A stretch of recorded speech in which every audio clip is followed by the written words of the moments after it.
大家好，我是小诺。今天我们要多吃这种馅的蒸饺，不醒面，省时省力，个个晶莹剔透，好看又好吃。今天把调馅技巧和和面方法分享给大家，想学的点击屏幕上的有用，一起看看我是怎么做的吧。首先我们准备3个鸡蛋，鸡蛋最好选择这种土鸡蛋，土鸡蛋营养丰富，口味香。把它打入大碗中，加入食盐入一下底味儿，用筷子充分的搅拌均匀，把鸡蛋搅散。接下来锅烧热，加入食用油，油热倒入鸡蛋液，用筷子快速的将它搅散，把它炒成鸡蛋碎儿。鸡蛋定型就可以关火了，再用锅铲铲一铲，把鸡蛋碎儿铲得小一些，像视频中这样就可以了。盛入盘中放凉备用。春天正是吃菠菜的季节，价格便宜又鲜美。今天花了2块钱买了1斤的菠菜，把它摘干净，把上面的干叶子、老叶子给它摘干净。摘干净之后放入盆中，加入清水，把菠菜清洗干净，特别是根的地方一定要给它清洗干净。菠菜根营养也很丰富的，含有丰富的维生素、纤维素和矿物质，吃的时候尽量保留。清洗干净后控水捞出，再用清水多清洗2遍。洗净后控水捞出，放在漏篮里沥干水分。锅中的水提前烧开，往里面淋上几滴食用油，加入食用油，焯水的菠菜颜色翠绿不变色，放入菠菜，先将菠菜的根放入水中焯烫半分钟，然后再将菠菜的叶子放进去焯烫30秒，去除菠菜中的草酸。菠菜焯烫的时间不宜过长，30秒就可以了。用筷子搅拌搅拌，用漏勺控水捞出，放入凉水中过一下凉，用筷子抖动一下散散热气。不烫手的时候控水捞出，再挤干水分。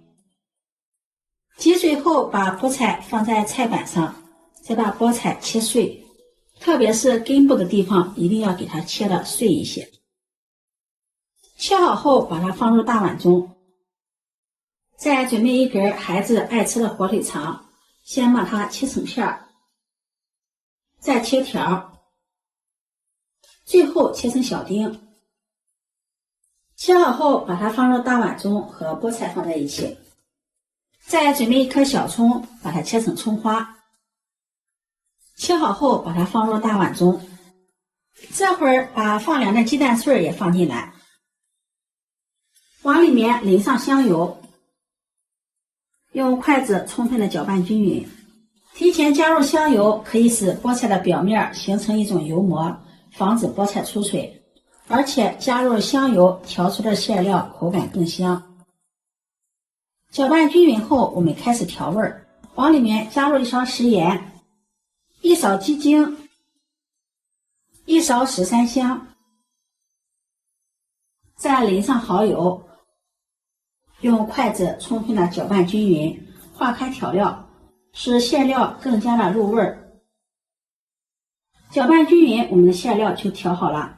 这样调好的馅料看上去是不是特别的鲜香，闻着也是香喷喷的。馅料调好，先把它放在一旁备用。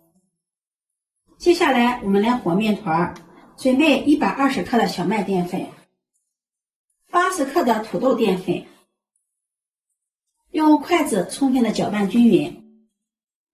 搅拌均匀后，再用160克刚烧开的开水烫面，这里水一定要用刚烧开的开水，这样烫过的面和出来的面团柔软延展性好。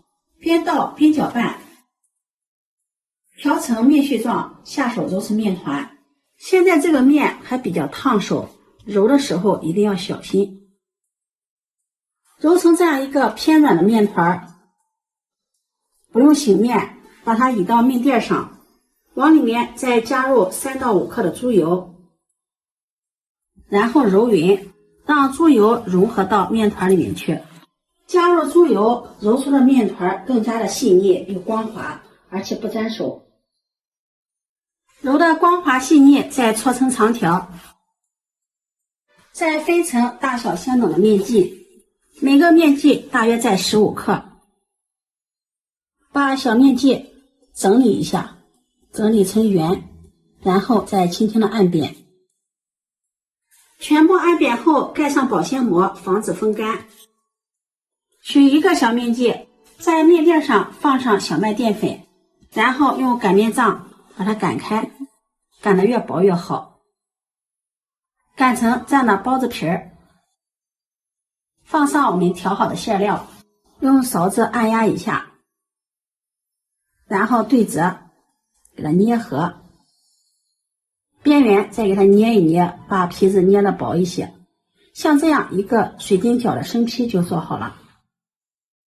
用这种方法把所有的蒸饺全部做好，全部包好后，把它摆放到蒸屉里，蒸屉提前铺上防粘的硅胶垫，蒸锅水提前烧开，放上蒸汽，盖上盖子，上气后计时，蒸8分钟。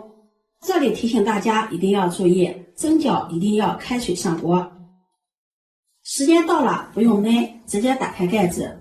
蒸饺遇冷之后，立马变得晶莹透亮。隔着饺子皮可以看到里面的馅料。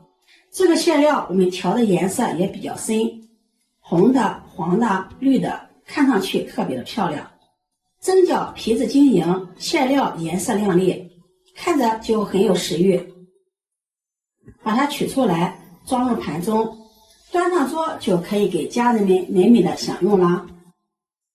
这样做出来的蒸饺看上去就很有食欲，皮子晶莹透亮，馅料鲜美，不破皮不露馅儿。掰开看看，里面的菠菜鸡蛋口感鲜香，包子皮柔软又筋道，好吃过瘾。